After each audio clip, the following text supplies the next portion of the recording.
It's Monday. It's November, which is just Dude, remarkable. And so much I going see on. this big smile on your face, and I know why you have a smile on your face, because apparently You're in my head. Stevie Cohen has been pushed through. He's been approved. The mayor backed down because Stevie's going to throw $18 million to beef up the area surrounding Shea Stadium, which is great because they're all basically chop shops now, which is actually, if you think about it, it's so stop on with it. brand. Stop with the metaphor. I can't even tell you. Chop shop. First of all, the mayor's letting it go because the mayor has no foot to stand on. Don't get me on a De Blasio rant here. And what the Yankee fan should be saying to the Met fan is just having, deep pockets alone, pal, doesn't win you anything, right? Sure. Yankee fans? Oh, yeah. Boom. Sorry. Look what I did there. What's astounding is that my guy, Stevie, my guy, he's the richest owner in Major League Baseball by far. I thought Steve Ballmer still is, but in Major League Baseball. Yeah, in all professional sports, I think Ballmer's got him beat, but you're right. I think he's number 2 in all of sports, it's great. It augurs well for you guys. But let me ask you a question. So here you go. Tomorrow night, we're going to have an election. Here Obviously, there's a changing of the guard in Flushing, which is, again, aptly named. But will either of them change anything, Tim Seymour? I think the metaphors and the analogies and the parallels are many. First of all, which is spending more money market bullish or Met bullish? And the answer is, of course not.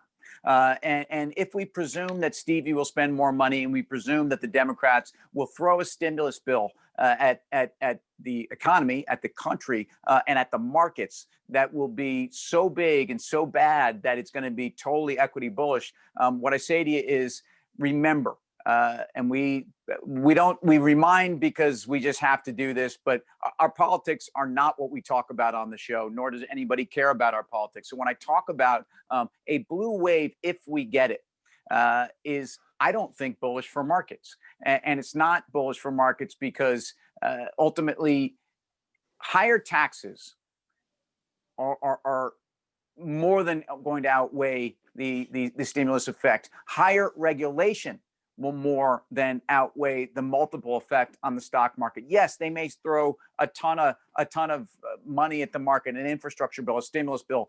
Major parts of our country need this bill, despite the fact that ISM numbers today and some of the macro have been better. So Stevie Cohen, just because he's going to spend more money, and I'm on record as saying, I don't think George Springer is the guy that we need. We need a pitcher, okay? We need a starting pitcher. We need a Trevor Bauer and maybe a JT Realmuto. And it would make me so happy to outbid the Phillies because you know how I feel about Philadelphia fans.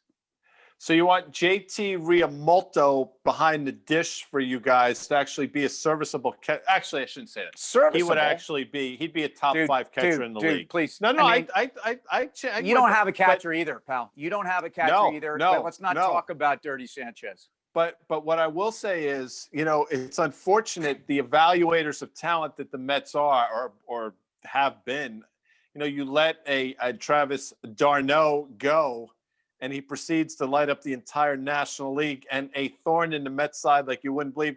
How fitting would it be to get him back in the Met orange and blue? I agree with you. You need an arm, but let me ask you this quickly. Is Pete Alonso a Met for the long haul, or is Dom Smith your first baseman, and is Pete, shipped off to bring back said pitcher?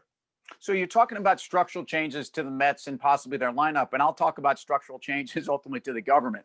What is the biggest issue or the thing that the market should be focused on the most come Wednesday or Thursday or whenever we finally get a clear-cut result? And I think it's really more on the composition of the Senate. I really do. And I think based upon that, we will have some sense of whether you're going to see wholesale change, especially on corporate tax and maybe how it trickles down to personal tax. So as long as the Fed is your friend, there is an opportunity to keep rates low. There's an opportunity to be bailing out the economy. And I don't think equities get too far away from you in the short run. And in fact, I think that if you got a blue wave and you got a clean sweep, you would have a case where the market would have plenty to rally on until you got into the specter of the first quarter of 2021. I think in the short run, it would be seen as bullish. There would be an expectation of a lot of good stuff, and you wouldn't change any legislation. And I don't even think you'd have the conversation about it. So Polar Bear, Polar Bear's going nowhere. Polar Bear might be the most charismatic and talented player to come onto a New York sports baseball club since Derek Jeter. Actually, you know what? Charisma wise, I'm not even sure that Jeter has the Polar Bear's charisma. So the Polar Bear. The Polar Bear. I will tell you, I mean, I'm laughing because it's so preposterous. I mean, charisma. The guy plays first base like he's picking up hand grenades. He does not have a position.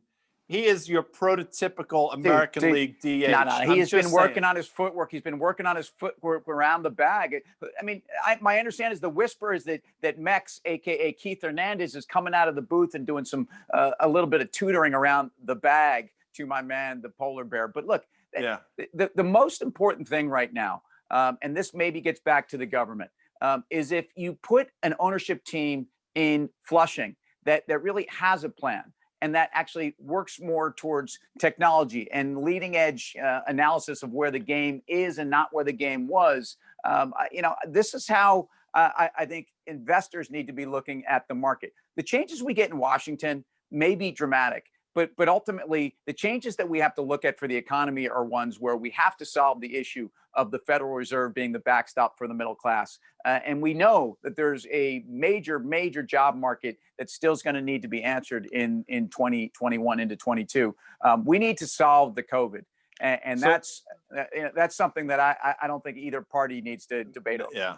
And so to sum this up, Stevie Cohen would be Jerome Powell, and Steve Mnuchin would be Sandy Alderson, I guess. Is that sort of what you're looking at here in terms of your brain trust? I love that phrase because it's clear that Van Horn or Van Wageren or whatever his name is, he has seen his final days as a Met exec.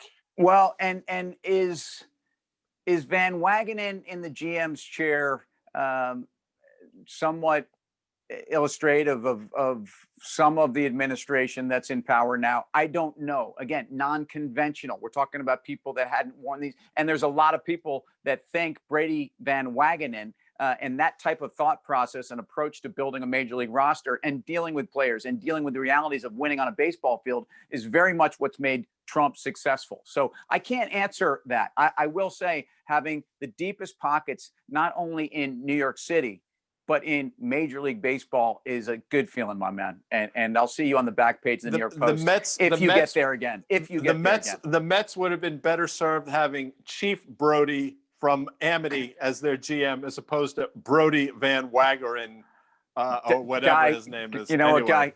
You're going to need a bigger boat. I'll see you tomorrow. Big day tomorrow. See you later, dude.